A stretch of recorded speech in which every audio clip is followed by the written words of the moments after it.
आपण आहोत वाघी रोड या रस्त्यावरील KGN पेट्रोल पंपाच्या बाजूला.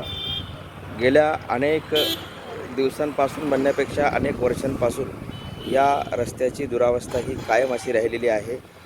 या परिसरातील लोकांना ये-जा करण्यासाठी या परिसरातील लोकांच्या अनेक अडचणी समस्यांना लोकांना सामोरं जावं लागत आहे.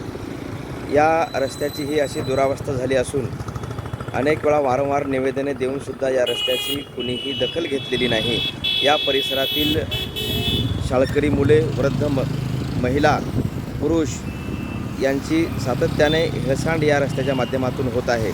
खरं तर हा रस्ता अतिशय महत्त्वाचा असून हा रस्ता जो आहे तो वाघी रोड हा अतिशय महत्त्वाचा जो रस्ता आहे त्या रस्त्याच्या लगतचा हा रस्ता आहे. आपण पाहत आहोत की हा जो रस्ता सुरू आहे हा वाघी रोड म्हणून ओळखला जाणारा रस्ता आहे. या रस्त्याच्या अगदी जवळचाच म्हणजे KGN पेट्रोल पंपाच्या बाजूचा हा रस्ता आहे आणि या पलीकडील मोठी वस्ती या ठिकाणून ये-जा करत असते. आपण पाहत आहात की नागरिकांना या ठिकाणी गाडीवरून तर सोडाच, पण पायीसुद्धा जाण्यासाठी तारेवरची कसरत करावी लागत आहे. अतिशय चिखलाचा हा मार्ग असून सातत्याने या ठिकाणी पाणी साचून आहे.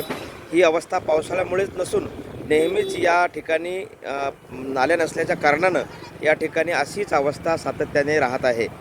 नाल्याची व्यवस्था नाही किंवा कुठलाही रस्ता या ठिकाणी योग्य पद्धतीने तयार केलेला नसल्यामुळे या ठिकाणी आपल्याला ह्या सर्व गोष्टी पाहायला मिळतात. नागरिकांची ही अवस्था या ठिकाणी सातत्याने होते आहे आणि म्हणून हा रस्ता लवकरात लवकर दुरुस्त करून नाल्याची व्यवस्था करावी आणि हा रस्ता सुरळीत करून द्यावा अशी सातत्याने मागणी नागरिकांची आहे.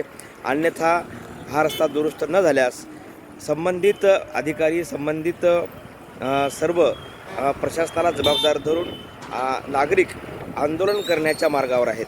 तरी संबंधित प्रशासनाने यावर लवकरात लवकर दखल घेऊन या रस्त्याची दुरावस्था टाळावी आणि न्याय द्यावा अशी मागणी नागरिकांमधून सातत्याने होत आहे.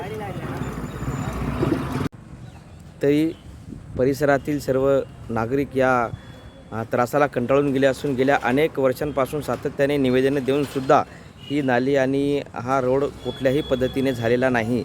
या अवस्थेला जबाबदार केवळ ग्रामपंचायत नसरतपूर आणि त्यातील पदाधिकारी यांनी कुठल्याही पद्धतीची किंवा कुठल्याही प्रकारची नालीची व्यवस्था केलेली नाही किंवा रस्ता हा जो आहे तो याच प्रमाणे या ठिकाणी आपल्याला पाहायला मिळतो आहे. येणाऱ्या लोकांना दुचाकीधारक असतील किंवा पायी चालणाऱ्या लोकांनासुद्धा याची खूप अडचण जात आहे. तर आता तुम्ही या ठिकाणून तुमची गाडी आणलेली आहे, तर तुम्हाला त्यात काही त्रास झाला की नाही? त्रास झाला की लई भीती वाटायली, लई खड्डा दिसाले, पडून जातो की काय की वाटले. बरं. लई माल खराब झाले, अंगावर सगळं पाणी आले आमच्या. बरं, म्हणजे माल खराब होऊ नये, माल लहान लेकरांचा त्रास किंवा म्हाताऱ्या माणसांना त्रास या रोडमुळे जास्त होत आहे. लई त्रास आहे. लहान लेकराला म्हाताऱ्याला विचारूच नका किती त्रास आहे ते. बरं कसं येईल जाईल काय कडलाच गेले. बरं बरं. तर या ठिकाणी नाल्याची व्यवस्था दुरावस्था असल्यामुळे नाल्या नाहीत, नाल्या नाही तिथं सगळं, त्याच्यासाठी दुर्व्यवस्था झालेली आहे सगळी. येणं जाणं लई कठीण झालेलं आहे. बरं बरं बरं. तर तुमची मागणी काय आहे? आमची मागणी आहे रोड नाल्यावाल्या व्यवस्थित व्हावं, रोड जरा व्यवस्थित व्हावं, जरा हे पाणी बाहेर निघावं, माणसाला यायला जायला त्रास कमी व्हावं जरा. छान छान. नक्कीच आपल्या या ज्या अपेक्षा आहेत शासनाकडून प्रशासनाकडून होतील अशी अपेक्षा करूया. आणि नागरिकांमध्ये जो अस्वस्थता आणि जी असंतोष आहे तो या नाली आणि रोडच्या माध्यमातून आपल्याला दिसत आहे. तर अशीच ही जी नालीची अवस्था आहे चांगल्या पद्धतीने दुरुस्त व्हावी यासाठी नागरिकांमधून मागणी होत आहे. धन्यवाद.